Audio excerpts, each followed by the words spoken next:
So, protecting your company from rising risks, especially with this hot topic of nuclear verdicts. So, let me just tell you a little bit about a little bit about us, and I'll start with our headquarters. So, our national headquarters are in Orlando, Florida, and the reason why this is relevant is not only is it the happiest place on earth, but it's also the place of the largest nuclear verdict, which came down last year. You're well aware the $1 billion, right? We thought 411 was the tops, but no, 1 billion really captivated and really sent shivers through all of the trucking companies within the United States. So let me give you a little history of how that happened. About 4 years ago on Interstate I-95 near Jacksonville, about 3 hours north of us, there was a teenager stopped in traffic on I-95 due to an overtrained tractor trailer. Unfortunately, he was hit from behind and killed ultimately by a gentleman or a driver named Russell, who was driving for AJD Business Services. And then also there was another defendant in the case, a Canadian carrier, who was also sent down with a nuclear verdict of $98 million. He was on his 25th hour of service, found that he could not read English very well, and he was cruising on cruise control about 70 miles per hour and did not brake into the last moment. But I'll go back to Russell at AJD Business Services. So originally distracted driving, he was over his hours of service. But as prosecution peeled back the layers of the company and their safety practices, they took a very nasty reptilian approach, as they should, because the company was negligent. In fact, there was no background check done, no history of motor vehicle report done, and this gentleman, Russell, had a record of previous violations. In fact, he didn't even have a CDL. So the company was seen as negligent. So not only do they have to pay out $16 million in emotional distress to the mother of the son that was killed, but $900 million in punitive damages. Why? Negligence, negligence, negligence, negligence. And you should have known as common practice in our world today. So we're here to present to you one of these nuclear verdict detonators. We're one piece of the puzzle to help people be proactive and take the mongoose approach versus sit back and think this will never happen to me.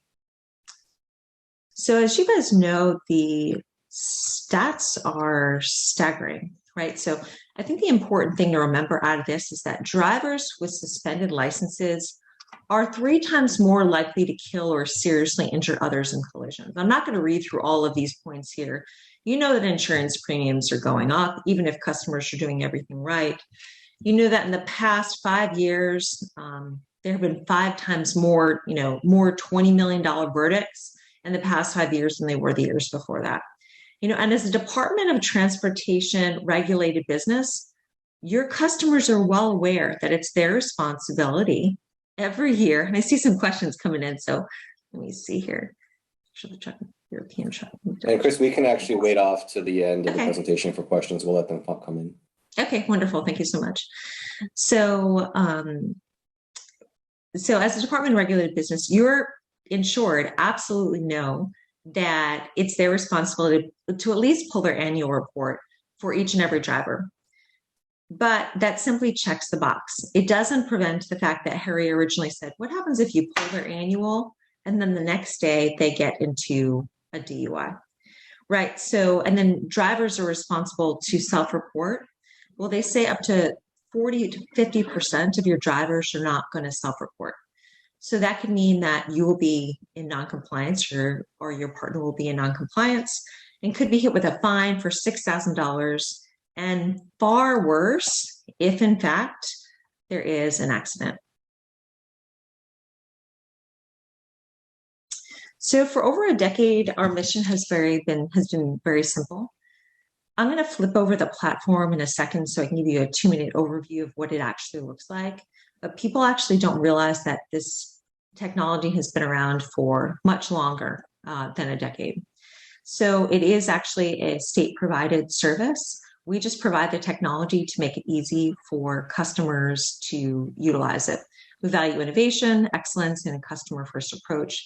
That's why if an insured is ever referred to us through the roads marketplace, they will feel educated and appreciative that they came to us, even if they don't decide with which to move forward.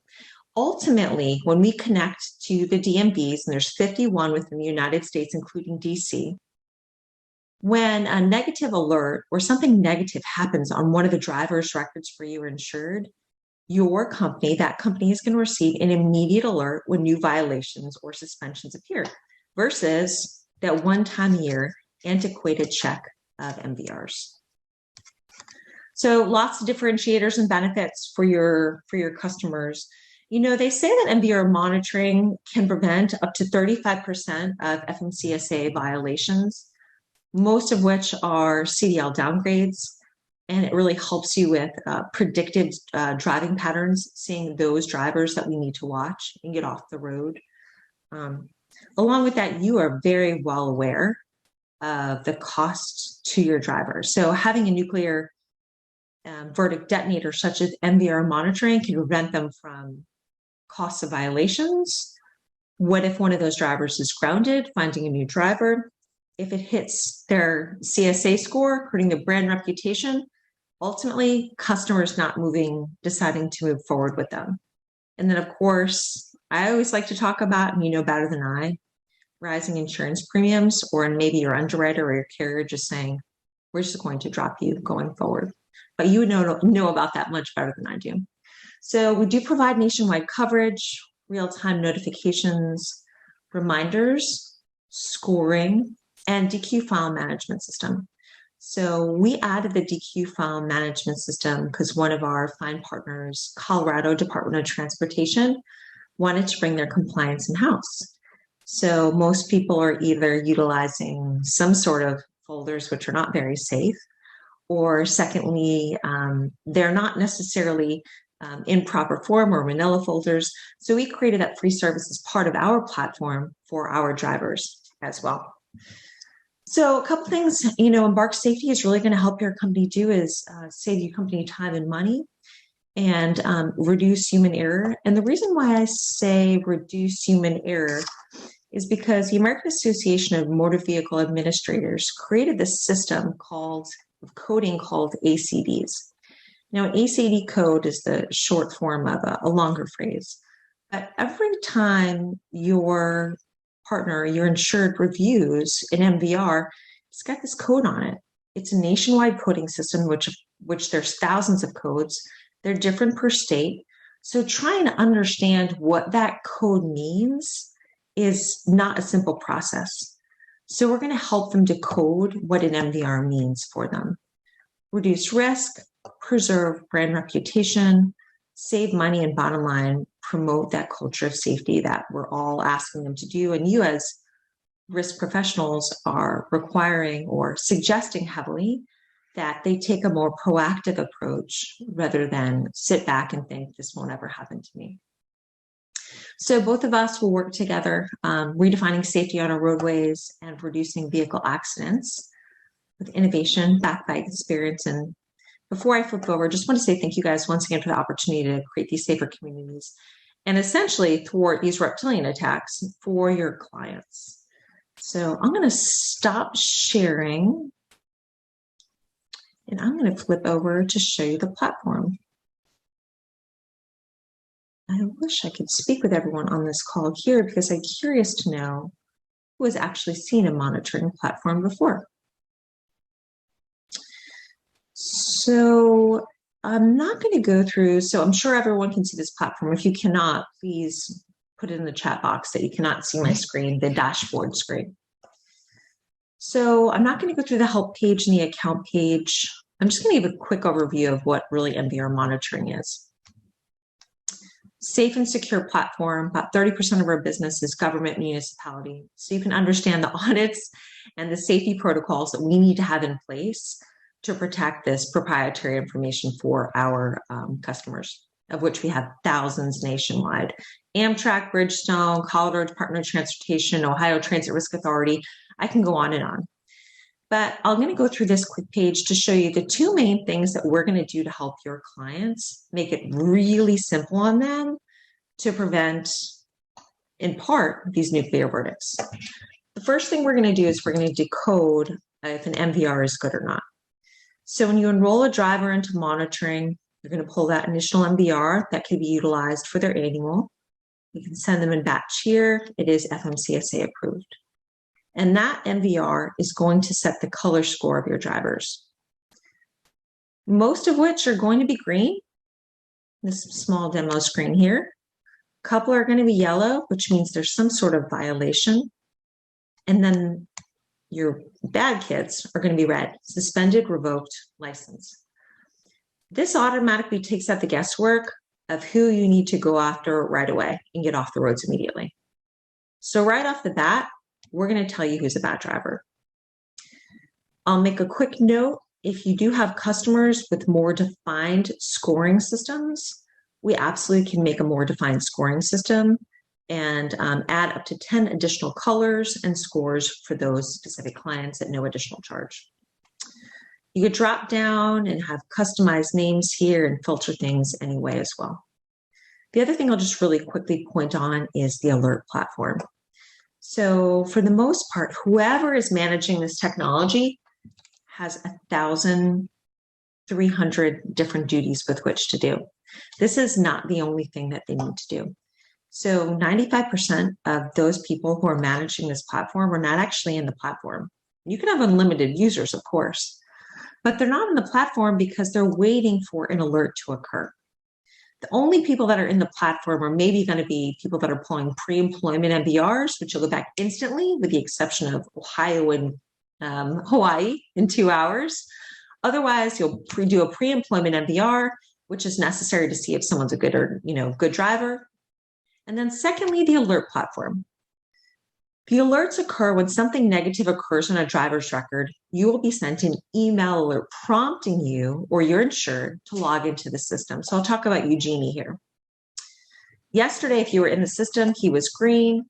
He panned to red. And ultimately, that sent an alert to the email of the administrator saying, Eugenie Barbados suspended license, hyperlink back in here, and then they'll be able to see exactly what his infraction is, and then the DMV report from the state. Ultimately, removing questions in between polls and removing the fact that people don't have to log in here all the time. It's so simple. We try to keep it extremely simple for people with which to manage. With that said, I'll show you a couple other things. I'm not going to go through a full length view, but I want to point out a couple other things which are going to be important specifically for your companies and drivers. So if they had a medical certificate, it would be obviously pulled from the state. So you're going to get 30, 60, 90-day reminders. For those that want their annual MVRs, we're going to set and forget when those are due. Most often, those are obviously going to be run within 15 days of medical certificate expiration. And then this is going to be their DQ file manager, at which point they're going to tell us exactly what files they want from us, at which point they can add them here, say for auditing purposes, and set custom reminders, and pull reports to see who's in compliance or not.